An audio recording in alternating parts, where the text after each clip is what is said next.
Olá! Hoje a gente vai mergulhar de cabeça num dos termos mais complicados e, vamos ser sinceros, mal utilizados da política, o fascismo. E para fazer isso, a gente vai usar como guia o trabalho de Robert O. Paxton, A Anatomia do Fascismo. A ideia aqui é desmontar esse conceito, não como um xingamento, mas como um fenômeno que tem, sim, um padrão bem claro de desenvolvimento. Pois é, essa é a pergunta de 1 milhão, né? A palavra fascista virou quase um coringa em qualquer debate, jogada para lá e para cá, muitas vezes perdendo todo o sentido. Mas para a gente entender de verdade o que está em jogo, a gente precisa ir além do rótulo, sabe? E é justamente uma estrutura para esse entendimento que o Paxton nos oferece.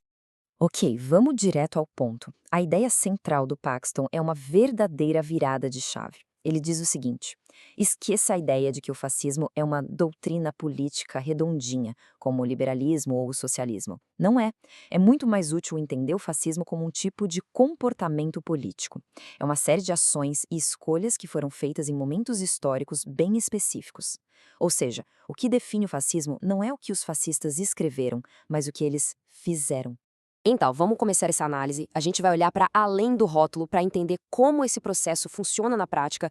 E essa citação do livro resume tudo perfeitamente. Tentar encaixar o fascismo numa caixinha com uma lista de características fixas é como tentar pegar fumaça com a mão. Não funciona. O convite do Paxton é outro. Vamos agir como detetives da história, focando em como esses movimentos agiram na prática para conseguir e para usar o poder. E para guiar essa nossa investigação, o Paxton desenha um mapa bem claro, um modelo de 5 estágios. Primeiro, a gente tem a criação do movimento. Depois, o enraizamento dele no sistema político. Em seguida, vem a tomada do poder, o exercício desse poder e, por fim, o estágio da radicalização. É claro que a história não é uma receita de bolo, mas essa trajetória ajuda a gente a enxergar um padrão. Vai ser o nosso guia a partir de agora. Bom, tudo começa aqui, no primeiro estágio. Como é que um movimento fascista nasce, afinal? Ele não aparece do nada com um plano de governo super detalhado debaixo do braço. A história é outra. O combustível, no início de tudo, são o que Paxton chama de paixões mobilizadoras. O fascismo fala direto com a emoção.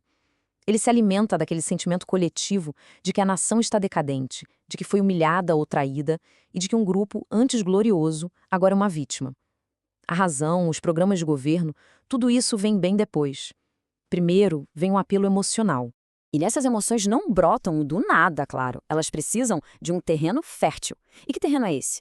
Bom, geralmente é um cenário de crise do sistema liberal, um sentimento forte de humilhação nacional, talvez depois de uma guerra perdida.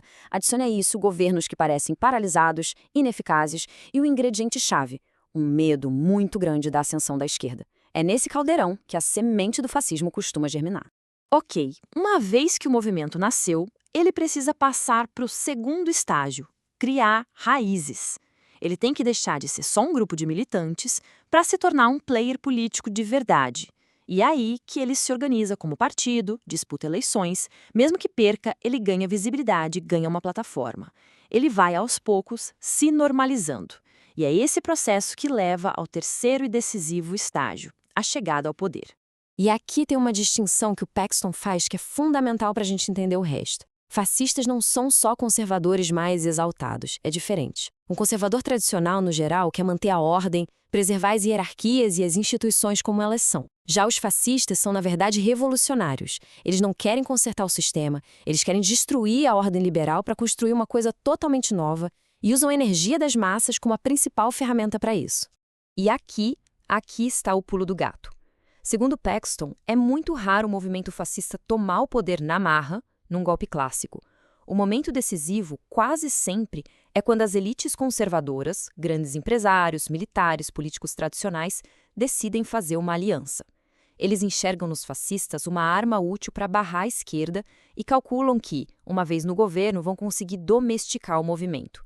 A história já mostrou que esse costuma ser um erro de cálculo fatal. Certo, o movimento chegou lá, está no poder, e agora? Como é que o fascismo governa na prática? Para explicar isso, Paxton usa um conceito muito interessante, o de estado dual. Pense assim, quando o fascismo chega ao poder, ele não joga fora o governo antigo e coloca um novo no lugar. O que ele faz é criar uma estrutura de poder paralela.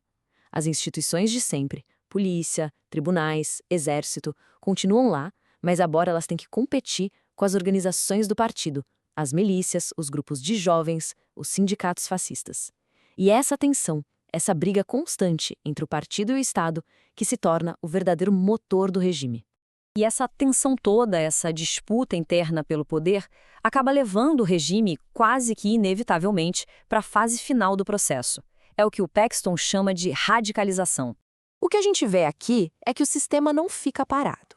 Aquela dinâmica do Estado dual cria uma competição que empurra o regime para ser cada vez mais extremo. O lado do partido, para justificar a própria existência, precisa de mais controle, de mais pureza, de mais inimigos para combater. É uma lógica interna que vai, passo a passo, levando o regime por um caminho de radicalização que, no fim das contas, se mostra autodestrutivo. Tá, mas e aí? No final das contas, por que essa análise toda em estágios é tão importante? O ponto-chave é o seguinte: fascismo não é um substantivo, é quase um verbo. É uma série de ações, um processo.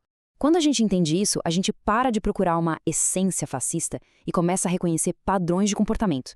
A grande lição de Paxton é essa: o perigo não está numa ideologia pronta, mas na sequência de passos que o movimento toma. E esses passos a gente consegue identificar. E isso tudo nos deixa com uma reflexão final, né?